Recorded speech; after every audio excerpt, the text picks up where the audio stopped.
అల్లుడా 2 తెలుగు రాష్ట్రాలకి కొత్త రకాలు తెచ్చి నువ్వు ఇయటం జరిగింది. చాలా థ్యాంక్ యూ. ఏంటంటే ఈ రంగం ఎంచుకున్నప్పుడు వరి పండించడం మన జీవన విధానం.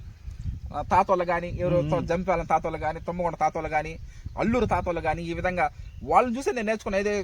అంటే వాళ్ళు ఎప్పుడు పాత తరం కాకుండా ఏ రంగంలో అయినా అప్డేట్ వస్తుంటాయి. ఇప్పుడు ఫోన్లు ఉన్నాయి, కొత్త ఫోన్లు, కొత్త రకరకాల కొత్త ఫోన్లు వస్తున్నాయి. ఇప్పుడు కార్లు ఉన్నాయి, కొత్త రకాల కొత్త కార్లు వస్తూ ఉన్నాయి. అదే విధంగా ఏది ఎత్తుకున్నా అప్డేట్ అవుతుంది. అదే విధంగా వరి వంగడాల్లో కూడా అప్డేట్ అవ్వాలా. అంటే వాళ్ళందరూ అంటే ఇప్పుడు వరిని మనం బతికించట్లా, వరే మన వల్ల బతికిస్తా ఉంది. అది నీకు తెలుసు. ఆ విధంగా నూతన వరి రకాలు వేయాలి నేను ఫస్ట్ లో నిర్ణయం తీసుకోవడం జరిగింది. నేను ఉరికోత కొయ్యగానే మార్చి ఉరికోతకు వస్తాం. మనం 4 రకాల ఉరికోతలు అయిపోతాయి. ఏది బాపట్ల 5204, రాజేంద్ర నగర్ RNR 15048, తెలంగాణ సోనా, ఈ KNM 12368, NLR 3648, 4 రకాలు మార్చి నెల మొత్తం కంప్లీట్ అయిపోద్ది. మనకి ఏప్రిల్లో నేను సీడ్ పంపిస్తాను. మీరు కూడా వేసి విజయాలు సాధించాలని నేను కోరుకుంటాము. CVR method farming right. నమస్కారం. నేను కావలి నుంచి వచ్చాను. అర్షా గారి ప్రోగ్రాం చూశాను టీవీలో, 10 టీవీలో ప్రోగ్రాం చూసి అది అర్షా గారి దగ్గరకు పోయి ఆ ప్లాంట్ చూసి వద్దామని ఆలోచనతో వచ్చాను. ఇక్కడ చూసి అంతా బాగా వరి కానీ మా అంతా బాగుంది. నాకు బాగా సంతోషం వేసింది. ఇదే విధంగా మేము కూడా సాగు చేసుకోవాలని అనుకుంటున్నాను. 2021లో మనం ప్రారంభించడం జరిగింది. ఇది CVR పద్ధతిలో వరి సాగు. ఈ సుదీర్ఘ ప్రయాణంలో ఎన్నో వరి రకాలు వేసాం. ఇప్పుడు BPT 5204, KNM 1638, NLR 34449 Nellore Masuri, KNM 12368, NLR Nellore Masuri, NLR 34449, అదేవిధంగా RNR 31479 లావూరి కృష్ణ గారికి, ఇలా ఎన్నో వరి రకాలు వేస్తూ ఉంటాం. కాకపోతే అన్నగారు సంవత్సరానికి ఒకసారి మేము తెలంగాణ సోనా వేస్తాం. అది ఎప్పుడు పడితే అప్పుడు వేయలేం. ఎందుకంటే మనకి ఇష్టం కాదని ఎప్పుడు పడితే అప్పుడు వేయడానికి ఉండదు. క్లైమేట్ బేస్ చేసుకొని మనం పంటలు వేసుకోవాలి. నేను కానీ ఎవరైనా రైతు సోదరులు ఎవరైనా సరే క్లైమేట్ని బేస్ చేసుకొని మనం వేసుకోవాలి. తెలంగాణ సోనా మనకి ఇష్టం కాదని ప్రతి నెలలో వేయడానికి కుదరదు. నవంబర్లో వేసుకోవాలా, నవంబర్ 15 పైన మనం వేసుకోవాలి పంట. మార్చిలో ఉరికోత కోసుకోవాలి. మనం నవంబర్లో పంట వేసి, అంటే అందరికీ సంక్రాంతి పండుగ జనవరిలో వస్తే మాకు నవంబర్లోనే వచ్చేస్తుంది. హర్షత్ విహారం టీం మెంబర్స్ అంటే తెలంగాణ సోనా ఇత్తనాలు చల్లడం ఒక పండగ, నారు పెరగడం ఒక పండగ, నారేత వేయడం ఒక పండగ, కలుపు తీయడం ఒక పండగ, మట్టి ద్రావణ స్ప్రేయింగ్ ప్రతిరోజు ఒక పండగలాగా, సంబరం, ఒక సేద్యం ఒక ఉల్లాసంగా ఉత్సాహంగా చేయాలని నేను ఇత్తనాలు చల్లిన రోజే అనుకున్నాను. ఆ విధంగా ప్రతి ఒక్క అది హైలైట్ పండగలాగా చేసుకోవడం జరుగుతూ ఉంది.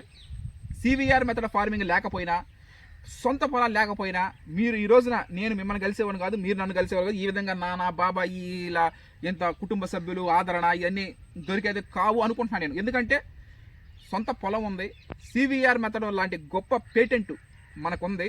ఇక వీటిని కూడా మనం చేసుకోకపోతే ఇంకా వేస్ట్. మనం ఏంటంటే ఒక యువ రైతుగా అయ్యి ఈ విధంగా చేసుకోవడం జరుగుతూ ఉంది. టీమ్ మెంబర్స్ని బిల్డప్ చేసుకోవడం ఎంతైనా అవసరం. అది ఏదైనా సరే, ఏ రంగం అయినా సక్సెస్ అవ్వాలంటే అది ఒక్కడి వల్ల సాధ్యం కాదు. అది ఒక సంస్థ టీం మెంబర్స్లో ప్రతి ఒక్కరిలో అణువు చెయ్యాలన్న తపన, పట్టుదల ఉంటాయి. ఇప్పుడు ఈ రోజున మా కుటుంబం కానీ ఉన్నారు కదా, మా టీం మెంబర్స్ కానీ జీవనోపాధి కల్పిస్తున్నది నేను కాదు. నిజంగా ఫోన్పే, గూగుల్ పే చేసినట్టు రైస్ వినియోగదారులు, కుటుంబ సభ్యులు, బంధువులు, స్నేహితులు, శ్రేయాభిలాషులు వాళ్ళు ఎన్నెన్నో ఊర్లలో ఉండి వాళ్ళు పంపించడం ద్వారా మనం చేయడం జరుగుతూ ఉంది. అదే పంట పండించడం ఒక ఎత్తు, మార్కెటింగ్ చేసుకోవడం మరెత్తు. మార్కెటింగ్లో ఫెయిల్ అయిపోతా ఉన్నారు చాలామంది. ఎందుకంటే ఇప్పుడు నేను కూడా ఫెయిల్ అయిపోతే నేను ఇంకేం చేసాను, నేను డైరెక్ట్ ఇంక మళ్ళీ విదేశానికి వెళ్ళి కంప్యూటర్ ముందు చేసుకొని చేసుకునేవాడు. ఆ విధంగా కాకుండా ఎంతోమందికి జీవనోపాధి కల్పిస్తూ 10 మందికి మంచి. ఇప్పుడు దీనివల్ల ఈ ప్రకృతి వ్యవసాయం CVR మెథడ్ ఫార్మింగ్ చేయడం వల్ల మట్టి బాగుంటుంది, మొక్క బాగుంటుంది, మనిషి దాన్ని తిన్నటువంటి ఆహారం మనిషి బాగుంటాడు. ఈ విధంగా ముగ్గురికి అంటే నెక్స్ట్ జనరేషన్ కూడా మనం మంచి భూమి అందించాలన్న సుసంకల్పంతో ఈ నిర్ణయం తీసుకోవడం జరిగింది. అది ఒక మంచి పని చేసినప్పుడు పంచభూతాలు కూడా ఆ రోజు అన్నగారు పోయిన సంవత్సరం అలివిగాని తుఫాను వారంలో వరికోతకు వస్తున్నాం. కెమికల్ ఫార్మింగ్ అన్నీ పడిపోయినాయి. ఈ తెలంగాణ సోనా CVR పద్ధతిలో పడలా.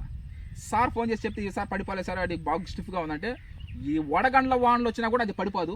ఎందుకంటే పంచభూతాలు 5: భూమి, గాలి, నిప్పు, నీరు, ఆకాశం. వాటిలో 2 ఎలిమెంట్స్ మనం తీసుకోవడం జరిగింది. ఏది భూమి అంటే భూమి మట్టే, నీరు, 2 ఎలిమెంట్స్ తీసుకున్నాం. పంచభూతాలు కూడా సహకరిస్తాయి మనకి. కెమికల్ ఫార్మింగ్ అన్నీ పడిపోయినాయి అన్నగారు, మంద పళ్ళ అంటే అది గొప్ప. అప్పుడే నాకు అర్థమైంది దాని వీడియో కూడా తీసాను నేను, మన ఎందుకంటే ఉంటుంది ఇంకా ఎప్పుడైనా. కాకపోతే ఇది వరి కోత కోసాడు బురద అవ్వడం, ఏది ట్రాక్టర్లు ఇరుక్కోవడం ఈ విధంగా జరుగుతాయి. కానీ గింజకు కానీ మొక్కకు కానీ ఏమి ఇబ్బంది లేకుండా ఆ విధంగా స్టిఫ్గా గట్టిగా ఉండేది, అంటే అంత పుష్టికరంగా ఉంటుంది.